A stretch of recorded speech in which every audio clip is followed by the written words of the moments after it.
सत्संग सुनने का मुख्य उद्देश्य है अपने जीवन को कल्याण करना। सत्संग करने का मुख्य उद्देश्य है अपने जीवन को कल्याण करना, और सत्संग में हो जाने का मतलब है अपने जीवन को कल्याण करना। आज तक हम सत्संग में आते हैं, सुनते हैं, समझ भी जाते हैं, लेकिन उस पर चल नहीं पाते हैं। ये कमी हमारा है। भगवान राम भी सत्संग करते थे, कृष्ण भगवान भी सत्संग करते थे, सदगुरु कबीर भी सत्संग करते थे, बाबा मिही भी सत्संग करते थे, स्वामी विवेकानंद भी सत्संग करते थे, माँ मीरा भी सत्संग करती थी, और सबरी भी सत्संग करती थी। सत्संग में ही जीवन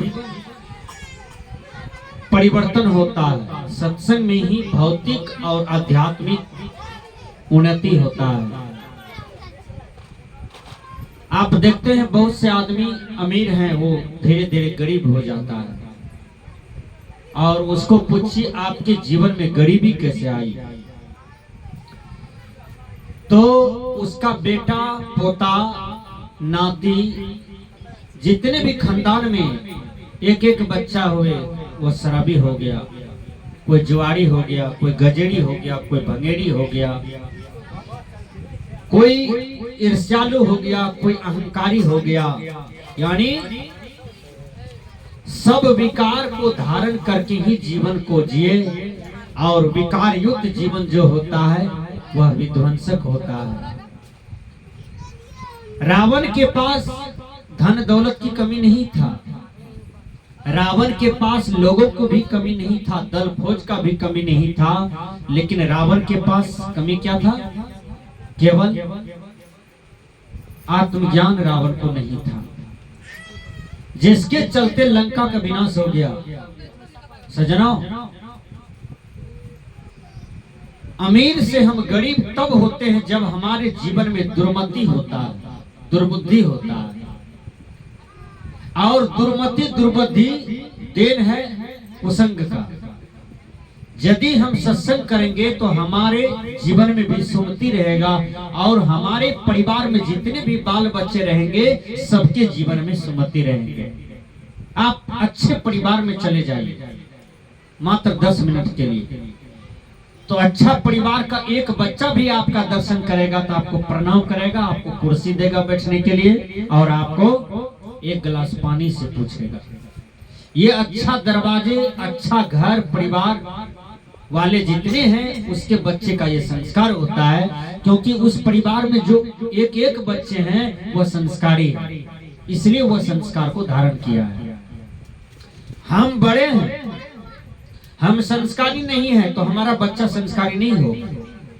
यदि हम बड़े होकर के ताश खेलते हैं, बड़े होकर के जुआ खेलते हैं, हम बड़े होकर के सिगरेट पी रहे हैं, हम बड़े होकर के तंबाकू चिबा रहे हैं, हम बड़े होकर के पान चिबा रहे हैं, हम बड़े होकर के शराब पी रहे हैं, दारू पी रहे हैं, वेश्यागमन कर रहे हैं, तो हमारे यहाँ जो भी बाल बच्चा आएंगे सब बिकारी हो जाएंगे, सब गड़बड़ हो जाएंगे, क्योंकि वहां ना महिला का संस्कार अच्छा है, ना तो पुरुष का संस्कार अच्छा है। इसलिए आपके यहाँ एक भी बच्चा न विचारवान होगा, न विद्वान होगा, न चरित्रवान होगा, क्योंकि आपने अपने जीवन को सजाया नहीं है। इसलिए आपका एक एक बच्चा का व्यवहार विचार सजा हुआ नहीं मिलेगा। ध्यान दीजिएगा। एक बार बीरबल चले गए राजा साहब के यहाँ, और राजा साहब का 3 बच्चा था, 2 बेटा 1 बेटी। तो राजा साहब बीरबल को कुर्सी दिए बैठने के लिए, और राजा का बच्चा आकर के प्रणाम किया। राजा का बच्चा भोजन के लिए पूछता है बीरबल से। राजा का बच्चा एक गिलास पानी लेकर के खड़ा होता है, और राजा का बच्चा उसी समय हो गया। मास्टर साहब आए और तीनों बच्चा बैठ गए पढ़ने के लिए। तो ये संस्कार देख करके बीरबल के दिमाग में धस गया। कहा कि मेरे यहाँ जो बच्चे हैं वो गाली बकते हैं, वो खेलते हैं, वो बच्चा पढ़ते नहीं है, इसका मतलब है कि हम लोगों के जीवन में शिक्षा नहीं है, इसलिए हमारे बच्चा में गड़बड़ी है। यदि हम सुधरे हुए रहते, यदि हमारे जीवन में भौतिक आध्यात्मिक विद्या डेवलप रहता, तो आज हमारे यहाँ एक एक बच्चा भी दोनों क्षेत्र में डेवलप रहता। तो कहने का भाव है कि सत्संग हमारे जीवन को बनाता है। जैसे कुम्हार मिट्टी को छूता है तो मिट्टी का क्या बनाता है? घड़ा बनाता है। मिट्टी का करछुल बनाता है, मिट्टी का छोलनी बनाता है, मिट्टी का सांचा बनाता है, और मिट्टी का तवा बनाता है, मिट्टी का चिमटा बनाता है, और उसी को हाट में बेचने जाता है तो बहुत कड़ा दाम में बिकता है, मूल्यवान में बिकता है, बहुत मूल्य में बिकता है, क्योंकि वह मिट्टी को केवल छू दिया है, अपना कलाकारी दिखा दिया है, उसको बनाया है, उसका मूल्य बढ़ गया। उसी प्रकार आप अपने जीवन को बनाइए यही सत्संग में, तब आपका मूल्य बढ़ेगा। देखिए, इसी सत्संग में अपने जीवन को बनाए हैं। आप पीछे महापुरुष को देखिए, जैसे महात्मा गांधी को, विनोबा जी को, आप दयानंद सरस्वती को, आप युधिष्ठिर जी महाराज को, और मीरा को, इंद्रमती को, खेमसरी को, सबरी को, सहजोबाई को, बड़े बड़े संत महामानवी जो हुई है, वो सत्संग में अपने जीवन को बना ली। आप सुनते भी हैं, जिसके जीवन में मिला सत्संग है, उसको हर घड़ी आनंद ही आनंद है। जिसके जीवन में बार बार सत्संग मिलता है, हमेशा सत्संग मिलता है, उसके जीवन में हमेशा आनंद ही आनंद रहता है। उसका जीवन, जैसे हम लोग होली में खुश हो जाते हैं रंग खेल करके, जैसे हम लोग दशहरा का मेला में मिठाई खाते हैं तो मन खुश रहता है, जैसे हम लोग जितिया पावन में खाजा, फेना, मिठाई, दही, रसगुल्ला खा करके मन को खुश रखते हैं, उसी प्रकार जो सत्संग में गुरु का विचार सुना, सत्संग में गुरु का भजन सुना, तो ये आत्मा को खुराक मिल गया और आत्मा गदगद हो जाता है, आत्मा कृतकृत्य हो जाता है। तो सत्संग आपके जीवन को निर्माण करता है, आपके जीवन को बदलता है, इसलिए सत्संग आपके जीवन को मायने रखता है। सत्संग कोई झूठा काम नहीं है, सत्संग कोई खिलौना नहीं है, सत्संग कोई मजाक करने का चीज नहीं है। सत्संग साधन यदि इस संसार में निर्माण हुआ तो वह मनुष्य को लेकर के निर्माण हुआ। आप देखिए, पशु को समझाने के लिए कोई भी ग्रंथ आज तक बना है? ठीक से विचार कीजिए, है बना है? नहीं बना है। पशु पक्षी को समझाने के लिए कोई सरकार की ओर से विद्यालय बना है? नहीं बना है, नहीं बना है। पशु पक्षी को बढ़िया साधन में आने के लिए सरकार की ओर से कुछ है? नहीं है। लेकिन याद रखिए, एक मनुष्य अपने जीवन को ऊपर उठाने के लिए, अपने जीवन को निर्मित करने के लिए, अपने जीवन को बनाने के लिए सरकार ने क्या क्या साधन दिया है, वो सत्संग साधन है। एक मनुष्य को मनुष्य बनाने के लिए गीता तैयार हो गया, एक मनुष्य को मनुष्य बनाने के लिए बीजक तैयार हुआ, पदावली तैयार हुआ, 6 शास्त्र तैयार हुआ, 18 पुराण तैयार हो गया, और 4 वेद तैयार हो गया, बाइबिल तैयार हो गया, कुरान तैयार हो गया, केवल मनुष्य को मनुष्य बनने के लिए। लेकिन फिर भी मनुष्य मनुष्य नहीं बन पाता है, वह दानव का दानव रह जाता है। विचार कीजिएगा। तो सत्संग में ध्यान पूर्वक बैठिए, ध्यान पूर्वक सुनिए, और उसको अमल करके उसको अपने जीवन में चरितार्थ कर लीजिए, तब आपको फायदा हो जाएगा। एक रोगी डॉक्टर के पास जाता है और अपना दुखड़ा सुनाता है, डॉक्टर ध्यान पूर्वक सुन रहा है और रोगी भी ध्यान पूर्वक कह रहा है।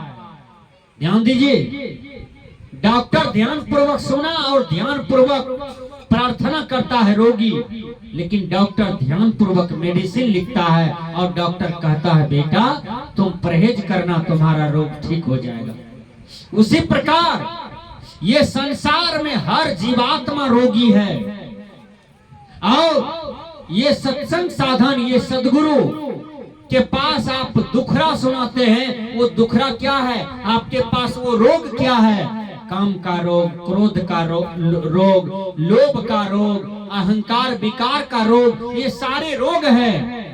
और सदगुरु इसको मिटाते हैं और आपको आत्मशुद्धि करते हैं। आपके आत्मा पर जो आवरण है, आपके आत्मा पर जो विकार है, उसको हरण कर लेते हैं, तो आपका जीवन बेदाग हो जाता है, आपका जीवन निष्कलंक हो जाता है, आपका जीवन सज जाता है। इसलिए सत्संग साधन से जो अपने जीवन को ऊपर उठाता है, दुनिया में वह बेतास बादशाह बन जाता है, वह शहंशाह हो जाता है। एक आदमी को सत्संग से बहुत नफरत था, ध्यान से सुनिए, और उसकी पत्नी एक नंबर का सत्संगी था, वो रोज सत्संग में जाता था। एक दिन गुरु महाराज सत्संग में कहते हैं, नारी पुरुष एक मति होई, जुग जुग राज करिए सोई। गुरु महाराज स्पष्ट में बोले कि जो नारी पुरुष मिल करके सत्संग करेंगे, भजन करेंगे, ध्यान साधना करेंगे, वो जन्म जन्म तक नारी पुरुष साथ ही रहेंगे। देखिए, दोनों पति पत्नी साथ ही रहेंगे, चाहे इस सृष्टि में जब जब भी उसका जन्म होगा तो भक्ति बल से, तपो बल से वह दोनों साथ ही रहेंगे। तो उसकी पत्नी सत्संग से आई और अपना पति को कहती है कि सत्संग में चलिए, नहीं तो फिर अगला जन्म में हम आपको नहीं मिलेंगे।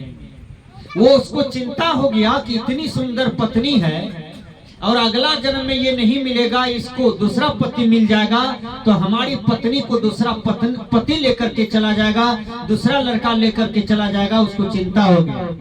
वो आदमी सत्संग में गया और सत्संग में गया तो लेकिन उसको बैठने का ढंग नहीं आया। आप लोग कितने दीदी यहाँ सत्संग में बैठे हैं, बहन माई लोग बैठे हैं, कितना बढ़िया से बैठे हैं, शांति पूर्वक बैठे हैं। तो उसको सत्संग में भी बैठने के लिए ढंग नहीं आया, सत्संग सुनने का भी ढंग नहीं आया, क्योंकि प्रथम दिन का विद्यार्थी था और उसको अच्छा नहीं लगा। दूसरा दिन थोड़ा थोड़ा अच्छा लगा, तीसरा दिन और थोड़ा अच्छा लगा, चौथा दिन थोड़ा अच्छा लगा। एक संत ने कहा है, 12 बरस बसिए साधु के टोल, तब सीखिए यज्ञ बोल। कुछ कुछ अच्छा लगा। तो एक दिन सत्संग में आए तो उसको घरवैया कुर्सी दिया बैठने के लिए और कहता है, आबो आबो सरकार। कुर्सी आगे में दिया, कहा बैसो बैसो सरकार। 10 मिनट सत्संग सुना और चल दिया सरकार। उसके दिमाग में 3 बात धस गया, आबो आबो सरकार, बैसो बैसो सरकार, मर चल दिए सरकार। उसको 3 बात धस गया उस आदमी को दिमाग में। अब रास्ता पैरा घर द्वार में यही बात बोलता है, आबो आबो सरकार, बैसो बैसो सरकार, मर चल दिए सरकार। यही बात वो आदमी बोल रहा है। पत्नी सत्संग से आई और पूछती है कि सत्संग कैसा लगा, कहा बहुत बढ़िया लगा, 3 बात हमको अच्छा लगा। कहा क्या है वो 3 बात, कहा आबो आबो सरकार, बैसो बैसो सरकार, मर चल दिए सरकार, ये 3 बात अच्छा लगा। तो खाया पिया, 12 बजे रात में दोनों पति पत्नी सो गया पलंग पर। रात में चोर घुसा सीन काट करके, उसका नींद खुल गया। वो सोचता है सत्संग में जो सुने हैं वो याद है कि भूल गए। वो 2 बजे रात में हल्ला करके कहता है, याबो याबो सरकार। चोरवा घुस रहा था, चोरवा ड्रम के बगल में बैठ गया, तब तक में कहता है बैसो बैसो सरकार। चोरवा सोचा ये देख रहा है आदमी, भागना चाहिए, भागता है, तब कहता है मर चल दिए सरकार। अब सब चोरवा घर गया, अपनी पत्नी को भेज दिया कि जाइए आप लोग सेठ का चरण पकड़ करके रोइएगा, माफी मांगिएगा, जुर्माना जो होगा हम दे देंगे। हम लोग को सेठ जी पहचान गया। सेठ सभी का पत्नी आया और क्षमा मांगने लगा। सेठ जी कहते हैं तुम लोग कौन सी का क्षमा मांगते हो? कहा आपके घर में सीन काट करके हमारे ही पति चोरी करने आए थे। तो वो आदमी जब गया देखने के लिए पीछे तो देखा सीन कटा हुआ। तब सोचता है वही आदमी कि थोड़ा थोड़ा सत्संग का जो मेरे जीवन में प्रभाव पड़ा तो आज मेरा संपत्ति बच गया, मेरी पत्नी मेरे साथ हो गई, सब कुछ अनुकूल हो गया।